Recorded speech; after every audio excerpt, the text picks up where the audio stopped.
Olá pessoal, tudo bem? Você sabe quais são os sintomas de doença no pulmão? Hoje, excepcionalmente, vou falar sobre o pulmão, nosso outro órgão aí tão nobre.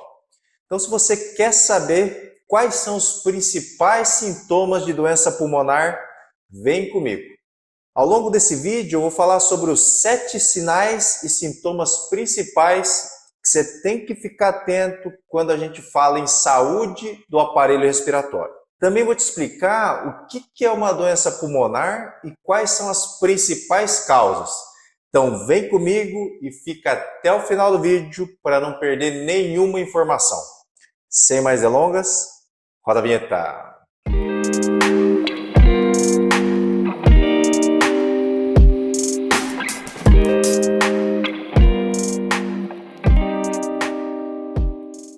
Olá, amigos do coração, tudo bem? Eu sou o Dr. Roberto Iano, cardiologista, especialista em marca-passo. Então, muita gente desconhece os perigos das doenças pulmonares. Trata-se de um grupo de patologias que tem alto impacto na qualidade de vida e também no ponto de vista econômico. Uma pessoa que sofre de doença respiratória grave, muitas vezes ela fica impossibilitada até de continuar trabalhando, por exemplo. Os pulmões são os órgãos responsáveis por levar oxigênio para os nossos tecidos e eliminar o gás carbônico através da respiração. É o que a gente chama ali de troca gasosa. Os brônquios são as estruturas do sistema respiratório que garantem que o ar chegue até os nossos pulmões, mais precisamente ali nos alvéolos pulmonares, onde realmente vai acontecer ali a troca gasosa.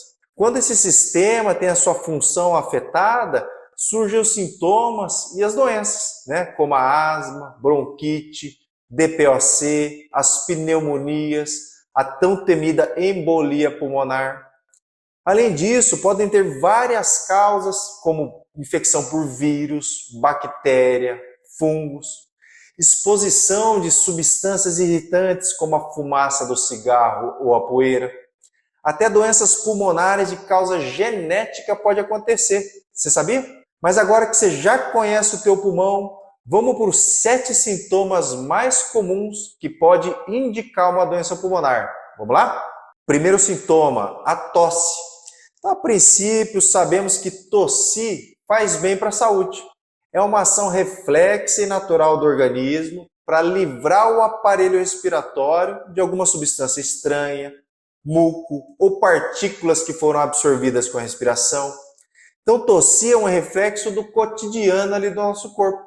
Mas dependendo do tipo, ela pode indicar até problemas e problemas mais graves.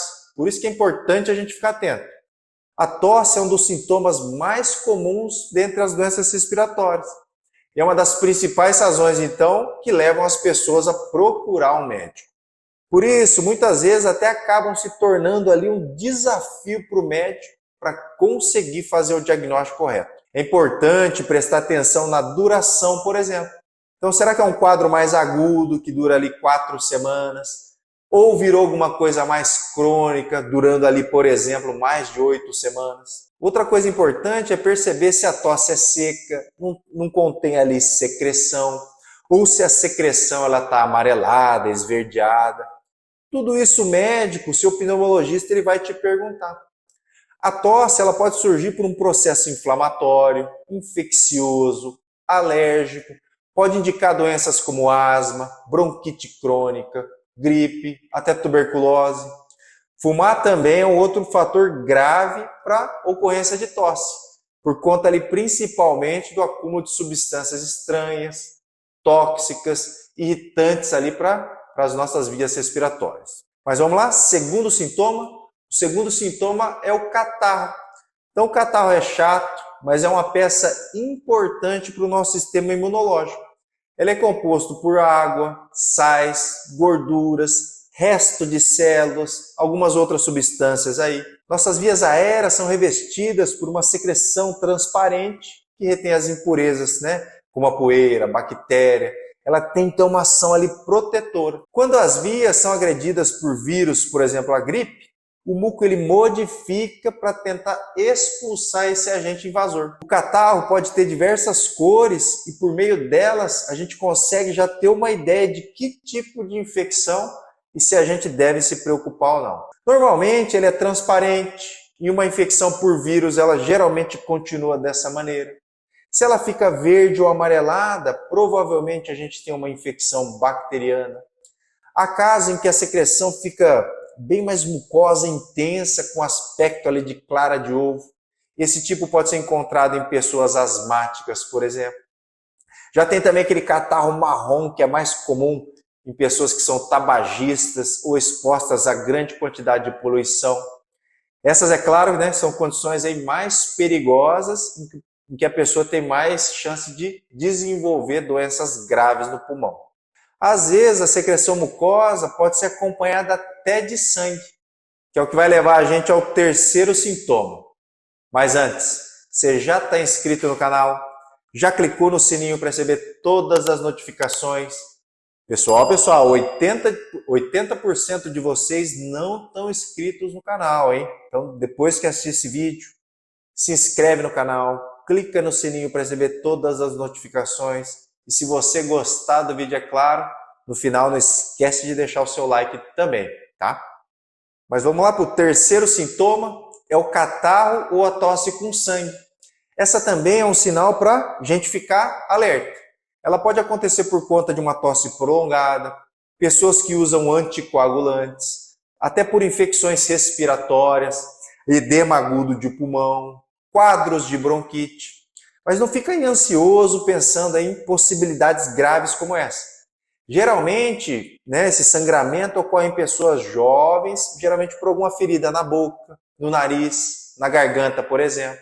Essas são de longe aí as causas mais comuns de sangramento. Ou até, né, como eu falei, por tosse prolongada, que vai causar esse ressecamento nas vias aéreas.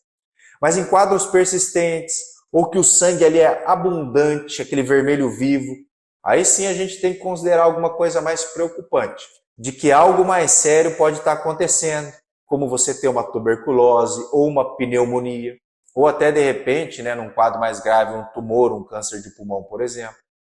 Nesse caso, é lógico, consulte sempre um bom pneumologista ou um bom clínico geral quando você nota ali sangue, né? Principalmente se tiver sintomas ali como dificuldade para respirar, febre, cansaço, dor nas costas, perda de peso. Mas vamos lá, quarto sintoma, o excesso de secreção nasal. Então, mudanças na temperatura, umidade do ar, presença de poeira, pólen, fumaça, elas podem iniciar ali uma produção aumentada de muco. Mas a secreção nasal aumentada também pode ser um sintoma aqui do pulmão, como uma bronquite, pneumonia, uma gripe, por exemplo. Nessas situações é comum também que aconteça uma congestão nasal por conta da inflamação ali dos vasos sanguíneos, aumento da coriza, espirro. O excesso de secreção nasal ali vai causar desconforto e pode inclusive agravar as doenças respiratórias se você já tiver alguma delas. Mas você sabia que a Clínica Iano agora está aqui em Indaiatuba? Então a gente está aqui perto de Campinas, perto de São Paulo. Então agora você pode vir presencialmente se consultar comigo aqui em Indaiatuba, tá? A gente está agora aqui em São Paulo. Mas vamos lá, quinto sintoma é o pigarro, pessoal. Pigarro, que é essa sensação aqui de catarro na garganta. O pigarro, que é até negligenciado por parecer leve, ela merece atenção ali desde o início, né? Aquela sensação ruim. Geralmente isso que a gente chama de pigarro é muito comum estar relacionado ao tabagismo. Então fumar faz com que as células de defesa se concentrem no sistema respiratório, isso causa inflamação e irritabilidade aqui na garganta. O pigarro é uma tentativa de combater o acúmulo dessas partículas, dessas substâncias nocivas. Ele também aparece depois de gripe, resfriado, por conta da maior concentração ali de células de defesa na via respiratória. Diminuição do funcionamento dos cílios, né? Que são aqueles pequenos pelinhos ali que têm a função de defesa. Outras doenças mais graves que também podem dar pigarro prolongado são os tumores, doenças pulmonares crônicas, Então também fica de olho nesse sintoma. Mas vamos lá, sexto sintoma é a falta de ar, né, pessoal? Então aqui na medicina a gente chama a falta de ar de dispneia, que é uma sensação de dificuldade para respirar. A frequência da respiração aumenta, causa desconforto, é acompanhada ali pela sensação de falta de ar. Pessoas que têm doenças pulmonares frequentes, né, têm geralmente uma dispneia que piora durante o exercício. Porque durante o exercício o corpo produz mais CO2 e consome mais oxigênio. Se o pulmão ele não estiver funcionando adequadamente, o gás carbônico ele não consegue ser eliminado, dando essa sensação de desconforto, essa sensação de falta de ar. E com relação às causas de falta de ar aí relacionadas aos pulmões, tem várias. Desde fibrose pulmonar, pneumonias mais uma vez, o DPOC, doença pulmonar obstrutiva crônica, a própria asma. Então, em caso de falta de ar, procure sempre atendimento médico imediato, tá? Não fica aí enrolando e passando mal em casa. Depois que acabar o vídeo, não esquece de me seguir no Instagram, tá? No Instagram é o dr.iano. Não deixa de me seguir lá.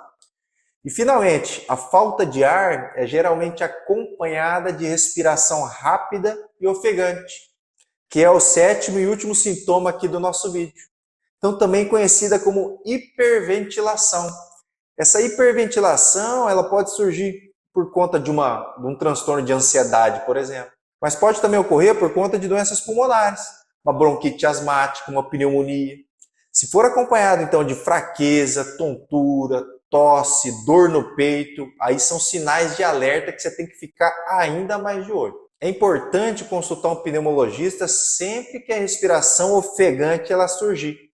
Principalmente se ela for frequente e não melhorar ali mesmo você ficando paradinho ali em repouso. Então, pessoal, se algum desses sintomas aparecerem, principalmente se estiverem ligados aí a uma pessoa que tem fator de risco, como uma pessoa que fuma, por exemplo, como uma pessoa que tem asma, como uma pessoa que tem bronquite, o ideal é que sejam feitos exames para identificar a causa e iniciar o tratamento precoce e o tratamento mais adequado possível.